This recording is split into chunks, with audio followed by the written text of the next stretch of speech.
Well, a bit of a late night here, 11:30 almost, leaving Mohawk. Pretty good day. Silent Assassin stayed at it. You know, she seems to me, I know her well, so Megan had sent me a message and said, a little rough in the turns, but, you know, you had to hold her together. I said, you know, you tighten those hobbles up and just growl at her, snap her on the tail. You don't have to baby her through the turn. She'll trot right through them on her own. She did at Northfield last week. Just got to work on her. I think her right knee bothers her a bit. You need to work on her feet. Just baby stuff. It's too bad that it's August, right? She's got two more. She's got Yonkers, I believe. But no, Yonkers and maybe Tioga. I'm not sure. I'd like to sit behind her once at some point this year. I think that she could be a decent 3-year-old for us. Just timing, right? We talk about timing all the time with the horses, whether they bled or whether they tied up or whether they're sick or whether they lost a shoe or a number of reasons. Everything kind of just has to come together for a horse to race well. Some horses can overcome, you know, if the odd thing doesn't fit in, but when you just, especially when you're dealing with baby trotters, especially fillies, you know, you see this with High Enterprise. There's a filly that I touted all year, right? And all our horses, the only one that has done everything right was Swinging Senorita. Just everything was right all the time. So Silent Assassin was okay, finished third. I thought she raced good. Ducked her down on the inside. She trotted through the wire. I was happy with her. And then we came here. White Tiger. James said, you know, he feels like he's really getting into those elbows. I said, James, that's why we wear elbow boots on him, right? We know that. And there's always that constant, is he slipping? Is it too much weight? Is it enough weight? So I think what we're going to do next week is try him without the flip-flops. We know his feet hurt him. We know we have to work on the flip-flop, or work on his feet. But I'm going to go to, we did this in Ohio.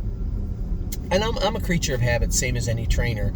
If something's working well, you'll tend to use it a little bit more. And this is no different than anybody else, right? The victory plate, so the aluminum plate, we have it on Sweet on Pete. You didn't get to see her race in them. She trained great in them.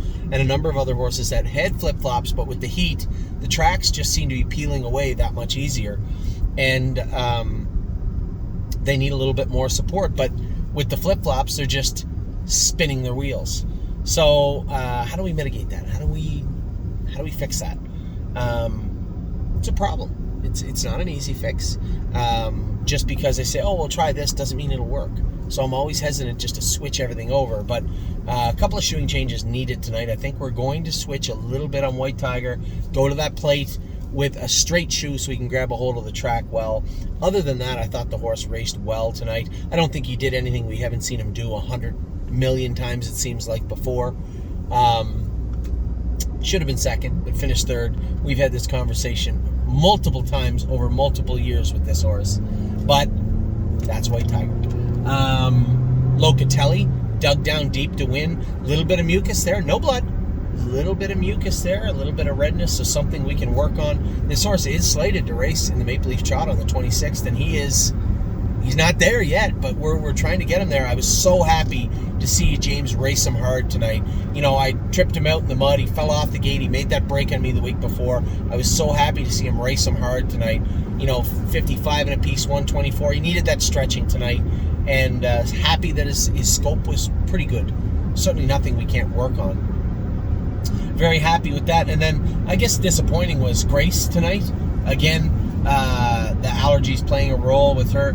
And I think she's at a point where when horses start to get away on her a bit, where she used to just climb up on them, now she just kind of lets them float away. You know what she needs? And I don't think we have the time to do it. She needs to roll over to like the Meadows and get that elusive third win. That has been long overdue with this filly. You know, run her over there. Will DeWin Handler crushed them the other day. She's out of that class now. We could slide Grace in there quite easily into that non-winners of 3. What I'm asking would be, hey, put her on a truck. It's going to be at least $600 minimum, maybe more. Ship her to the Meadows, race her, and ship her right home to race her at Grand River 6 days later. That's a lot to ask. Now, to be fair, that's exactly what we're asking our 2-year-olds to do this week. Ship to the Poconos and then come to Mohawk for the Wellwood. It's the exact same scenario, but at the same token, we're not racing. Poconos are racing for a lot of money to race her in the non-winners of 3. She would have to win to make it worth our while. They only go for 9,500 or 10,000. So she needs a shake up. She needs to have her tree shook a little bit. Kind of in a funk, I can tell. It's not mechanical. It's not, something's wrong with. She needs her tree shook, and I would love to have the time. I just looked at the schedule though. It's 13 days from here to the grassroots in Grand River. Just not quite enough time to do that. Again, we run into timing of the horses. So we'll see. She's picking up points. She's going to make it into the grassroots semifinals and finals. I would hope and think so. But at some point in there, we need to get this filly's head screwed on straight and ready to go, because she's simply, for whatever reason, it's not all just. I'm not saying that she's just cheating. She is in a funk, and we gotta shake that out of her. So we'll see what we can do between now and Grand River and thereafter. And then the new horse tonight, How the Hell. I felt a lot of things that weren't right with this horse. On the left line, really hard, but no noticeable lameness. So I suspect he needs a little bit of a touch-up. We're going to get a good look at him tomorrow. I had already had a vet appointment scheduled for him tomorrow at 1 o'clock, long before we entered him in to go. Dr. McKee was not around last week. He seemed like he was okay. When we schooled him, he's just not put together properly. We don't have him hung off properly. Again, his feet were bothering him. Obviously, first thing to do that we would do would be put flip-flops on him. He just felt like he was spinning his wheels bad tonight. Felt like a horse that never wore flip-flops tonight and raced on a deep track. That's what he felt like. So we can improve off of that. Probably going to see a similar shoeing change with him that we proposed with White Tiger. No flip-flops with this heat and this deep track. We're going to go to a normal shoe with maybe a plate underneath. Now I'm going to talk to Dr. McKee tomorrow and talk to Harry about how sore are his feet. Why is he on that left line? I need to know that. It's not presenting as anything obvious to me. He's a young trotter. You would think feet and knees. Something on the left side. So I'm sure if anybody will find it, Dr. McKee will. So I'll talk to Melissa and Harry tomorrow. We'll formulate a plan. I would say a ho-hum kind of first start for him. Been off 2.5 weeks into a new country. At a new track, a lot of things going on with this horse. Probably should draw his blood tomorrow also. I'm just waiting to see the scope come back from him. So we have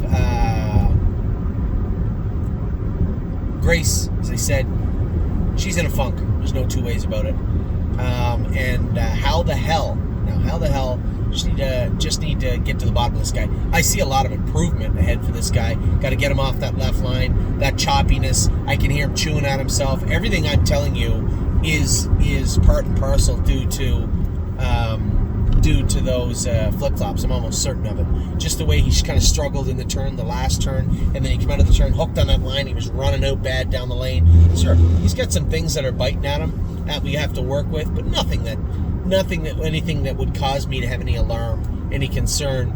I'm happy with the colt. I think there's lots to work with there. Keep in mind, this colt's got 5 lifetime starts, I believe. 5. So a lot of growth, a lot of movement in this guy moving forward. It all starts tomorrow. We'll go to an aluminum shoe behind. If the vet says everything is good behind and she can't see anything, last thing you want to do is start putting aluminum shoes on him behind. If he's got, there's a curb starting, which he doesn't. I didn't see a curb, but he might have a sesamoid that bothers him left hind or something, or maybe a stifle that bothers him. You don't want to go putting those aluminum shoes on. It could really jar him, and then you're really actually hurting him more than helping him. So want to talk to the vet, get a full picture internally of what she sees, what she thinks about How the Hell, and then from there we'll formulate a plan, Harry and I, with the blacksmith, and then go from there. You'll probably see him in to go next week. Now it depends what the scope looks like. That I'm waiting for a text to come in about his scope. We'll see how that looks. But as of right now, I felt a lot of things that we can improve with How the Hell. This is going to be inch by inch, and then I think you'll see him come forward. There's no doubt the power's there, strength. The thing I liked about him, put him right on the gate. I was able to put him right on the gate, let him do his work, trot out of there, put him on a helmet. Everything was good that way. So he knows his work. He understands what his job is. Now it's just a matter of allowing him to do it the best he possibly can. So that'll start tomorrow with the vet. As I said, a few little blacksmith changes, and then I think you'll see a better horse next Thursday. But we really needed this start, and I needed this start. I wanted to get a look at this horse because it was in the schooler. His hobbles were tight. I didn't feel like we were getting a good read in the schooler. We did what we could, but now that I get a better look at him, I think we're on the right track with How the Hell, and we'll come back with him next Thursday. So overall, a pretty good day. Third with Silent Assassin, third with White Tiger, a win with Locatelli, a fifth with How the Hell, and Grace. Really disappointing, but as I said, she just needs to go to a different classroom, so to speak, for a couple of weeks. Just needs to wake up. Just need to shake her up.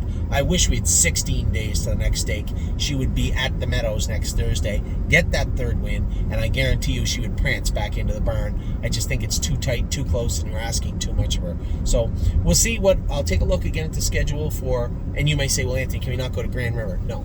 Nowhere's a 3 at Grand River is not the Nowhere's a 3 at the Meadows. It's a cakewalk at the Meadows. For a filly like her right now, it is not at Grand River. You might get some tough competition in there. We want her next start to result in her walking into the winner's circle.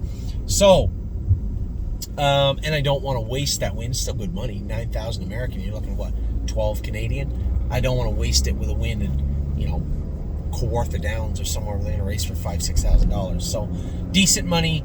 It is on the radar. I just don't think the timing is there, but we'll take a look at what's going on after Grand River. At some point, you're going to see a short stopover at the Meadows.